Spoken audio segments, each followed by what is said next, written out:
Di video kali ini gue akan membawain sebuah cara ngatur keuangan ala-ala gue nih. Nah, jadi gue di sini sedikit cerita. Gue adalah karyawan di perusahaan China, tepatnya di Pluit, dan gue tinggal di Tangerang nih. Gimana sih gue cara ngatur uang gue sehari-hari yang akan gue siapkan dalam bentuk income statement? Nah, di sini gue jelasin dulu nih, cash flow statement tuh sebenarnya susunannya dari apa aja sih? Nah, yang pertama itu ada yang namanya revenue, atau enggak duit yang kita dapatkan dari penjualan kita biasanya. Yang kedua itu adalah cost of goods sold, yang dimana itu biasanya direct cost dari penjualan. Misalnya kalian jualan botol nih, nah cost of goods sold-nya itu adalah misalnya packaging, atau mungkin yang biaya-biaya direct untuk menjual produk tersebut gitu misalnya. Yang ketiga biasanya itu adalah gross profit, yang dimana gross profit itu sama dengan revenue kurang cost of goods sold. Yang keempat itu biasanya operating expense, yang dimana operating expense ini sebenarnya expenses yang indirect. Dan yang terakhir itu biasanya adalah net income, yang dimana laba kotor dikurangin operating expense atau dikurangin semua expenses yang sudah kita keluarkan untuk mendapat keuntungan bersih gitu loh. Di case kita sekarang ini kita udah ada sebuah Excel di depan kita ini. Nah, yang pertama itu adalah income. Nah, yang menggantikan revenue ya. Ini kan ibaratkan kita membuat sebuah income statement dengan gaji kita misalnya.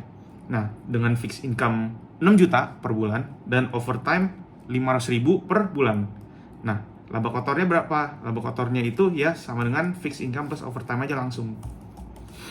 Jadi sum 2 ini 6.500.000. Nah, di case kita karena kita itu kerja, kita nggak ada cost of goods sold karena nggak ada direct cost untuk income kita kan ya sebenarnya. Yang kedua adalah operating expense sebenarnya. Di sini salah ketik ya. Kalau gua ini bawa mobil pribadi kan, jadi operating expense gua itu adalah bensin yang paling penting. Tanpa bensin mobil lo nggak bisa jalan pokoknya. Nah, yang di sini gue akan tulis 1 juta per bulan, yang dimana gue pakai dari Tangerang ke Pluit setiap hari bolak-balik, jadi sekitaran 250 per minggu lah. Di sini juga ada tol nih, tol juga termasuk nih. Sebulan itu roughly 1 juta. Di sini tolnya tuh sebenarnya bisa vary. Kita tidak mau macet, kita lewatnya tol yang lebih mahal dikit, tapi nggak apa-apa, kita pulangnya on time gitu. Yang ketiga adalah service. Nah, biasanya kalau mobil gua itu service per bulan itu mungkin sebenarnya 3 bulan sih. 3 bulan itu per 500.000 sekali service, ganti oli lah segalanya lah. Nah, kalau di sini gua taruhnya sebulan, taruhlah 200.000 lah per bulan. Di sini kita kerja, kita juga perlu makan. Makan itu gue budgetin nih, karena nggak setiap hari makan di luar, makanya gue keluarin 400.000 lah per bulan. Ya nggak banyak amat, karena biasanya gue kalau makan malamnya itu sebenarnya makan malam di rumah. Kalau di skenario gue ada sedikit kasih ke orang tua gue, 3 juta. Oke, per bulan. Sebenarnya savings kita tuh berapa sih? Nah, kita hitung tuh gampang banget nih. Laba kotor kita kurangkan sama operating expense sendiri. Berapa sih operating expense-nya? Nah, di sini operating expense kita tuh 5,6 juta. Yang dimana savings gue itu adalah 900.000. Nah, gue ada cara gimana kita bisa improve nih pemasukan kita dan memperkecil pengeluaran kita. Nah, sebenarnya gimana sih? Oke, di case gue, sebenarnya gue itu adalah finance staff kan, yang dimana setiap bulan itu pasti ada lemburnya.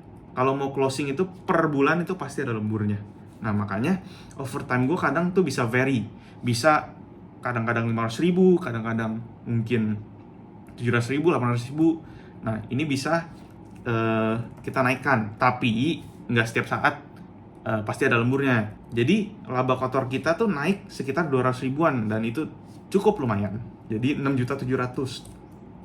Nah, kedua, gimana sih kita cara naikin income kita tuh? Seluar dari pekerjaan misalnya. Nah, yang gue lakukan di sini adalah, nah sebenarnya gue cari orang yang tinggalnya di Tangerang dan kerjanya di Pluit. Nah, dari satu orang aja gue bisa menghasilkan 50 ribuan. Gue cas 50 ribuan per hari dari rumah gue anterin sampai tempat kerja itu. Oke, di sini jatuhnya sebenarnya operating income ya. Nah, operating income. Nah, yang di sini gue bisa nambah roughly ya, kalau 50.000 aja sehari itu, seminggu itu 250. Ibaratkan working days-nya aja itu maybe 20 sampai 25 hari lah. per bulan. Berarti kalau kita ambil 22 hari kali 50.000 itu adalah sekitar 1,1 juta tambahannya. Yang dimana ini lumayan banget teman-teman. Bener-bener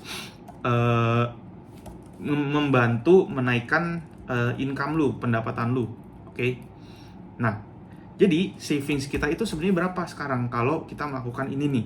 Nah, savings kita naik dari 900.000 ke 2.200.000 tuh, lumayan dari sono. Nah, ini sebenarnya kita juga bisa nggak cuma dari satu orang, tapi kita bisa juga dari misalnya kita ketemu 4 atau 5 orang gitu yang tinggal di Tangerang dan kerjanya di Pluit gitu misalnya. 50.000 per hari itu bisa dikali 3 orang lah misalnya. Nah, itu juga lumayan. Itu nutupin bensin dan tol kalian seminggu dalam sehari. Ada lagi nih caranya. Karena lembur dan pulangnya malam, jadinya kita itu bisa menggunakan tol Tomang. Yang dimana itu jauh lebih murah kalau gue pulang dari Pluit ke Tangerang. Sebenarnya kalau misalnya ini adalah base case kita ya, yang dimana benar-benar kita nggak solely depend on si pekerjaan itu, kita dapat uang di luar pekerjaan itu yang cukup lumayan, savingnya 2,2 juta menurut gua.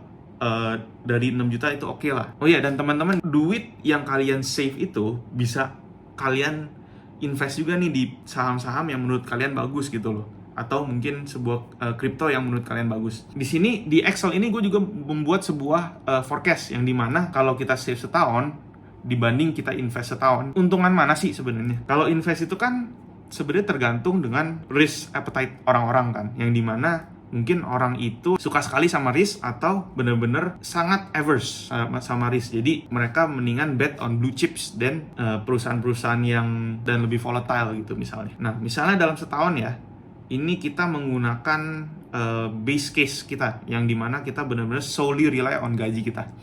Nah, gaji kita tuh berapa sebulan yang kita save? Itu 900.000. Terus 900.000 kali 12 berapa? 10.800.000. Nah, yang di sini misalnya kalau kita per bulan invest dengan return per tahunnya kita bilang aja 5% lah. Let's just say lah, kita ini rough estimate aja ya. Berarti kita 10,8 tambah 5% aja gitu langsung. Yang dimana kita ada profit 500.000 per tahun. Karena naiknya ya 5% sebenarnya oke, masuk akal lah gitu. Selama ini gimana nih savingsnya? Kita itu di tahun kelima, semisalnya kita tidak invest sama sekali, itu kita akan menyimpan sebesar 54 juta. Tapi itu dalam 5 tahun. Nah, bagaimana kalau kita invest misalnya per tahunnya?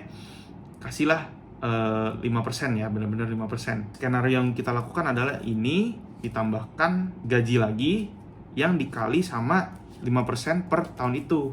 Oke.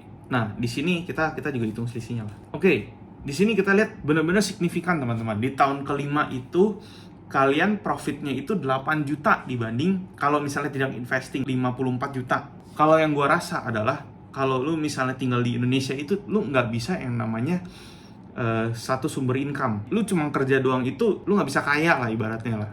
Yang lu lakuin adalah lu cuma ya asal hidup aja besok gitu loh. Asal besok ada makanan gitu loh. Tapi kan yang kita mau di sini sebenarnya yang kita mau capai adalah kebebasan finansial, dan kita juga nggak selamanya kita work gitu loh. Kita nggak selamanya kita kerja. Walaupun kalian invest mungkin per tahunnya itu 5%, kalian tuh cukup lumayan dapat return. Makanya compounding itu sangat penting guys. Cukup di sini aja ya teman-teman ya. Mungkin kalian kalau ada pertanyaan ntar boleh tanya di comment section di bawah, karena ini video pertama gue juga, jadi gue agak mungkin kalau ada salah ngomong ya minta maaf juga. Dan mungkin kalian teman-teman juga skenario-nya mungkin beda. Kadang juga ada yang nggak membayarkan orang tua kalian, atau mungkin yang bayarin cicilan juga berbeda ya teman-teman ya. Tapi di sini yang gua kasih lihat adalah skenario gua yang sebagai orang yang kerja di Pluit dan tinggal di Tangerang ini, yang dimana setiap hari itu pasti ada expense, yang nggak mungkin nggak ada expense-nya. Dan ini pun juga karena sebagian dari makanan gue adalah mungkin bekal, jadi 400.000 ini nggak selalu fix. Dan tolnya juga bisa kalian lebih murah lagi kalau kalian pulangnya malam, dan di jam-jam malam itu kalian bisa lewat yang namanya tol Tomang. Kalau dari Pluit lewat tol Tomang itu emang lebih murah, jauh lebih murah dibanding kalian lewat airport. Sekian dari video gue, thank you udah teman-teman udah nonton. I'll see you in the next video lah ya. Oke, bye bye.